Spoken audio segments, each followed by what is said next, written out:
আসসালামু আলাইকুম রহমতুল্লাহি ওয়া বারাকাতুহু। আলহামদুলিল্লাহি রাব্বিল আলামিন ওয়াসসালাতু ওয়াসসালামু আলা রাসূলিহিল কারীম, আম্মা বাদ। আজকে আমি বিদায় হজ সম্পর্কে আপনাদের কিছু জানানোর চেষ্টা করব।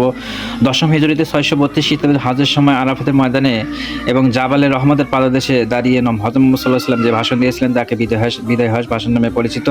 এই ভাষণ শুধু একটি ভাষণ নয়, বরং মানব জাতির জন্য এক পূর্ণাঙ্গ জীবনবিধান এবং মানবাধিকারের প্রথম ঘোষণা। এই ভাষণে হযরত মুহাম্মদ সাল্লাল্লাহু আলাইহি ওয়াসাল্লাম বলেছেন, সাম্য, ভ্রাতৃত্বের ঘোষণা, জানমাল ও সম্মানের নিরাপত্তা, নারীদের অধিকার প্রতিষ্ঠা, নারীদের প্রতি সদয় হওয়ার জন্য নির্দেশ দিয়েছেন।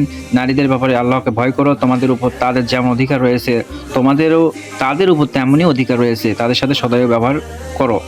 সুদের বিলুপ্তি, আমানত ও দাসদাসীর অধিকার, পথ প্রদর্শক হিসেবে কুরআন ও সুন্নাহ। তিনি বলেছেন, তোমাদের কাছে আমি দুটি জিনিস রেখে যাচ্ছি, একে আঁকড়ে ধরলে কখনো পথভ্রষ্ট হবে না, আল্লাহর কিতাব কুরআন ও তার রাসূলের সুন্নাহ। শেষ নবুয়ত, হে লোকজন, আমার পর কোনো নবী নেই এবং তোমাদের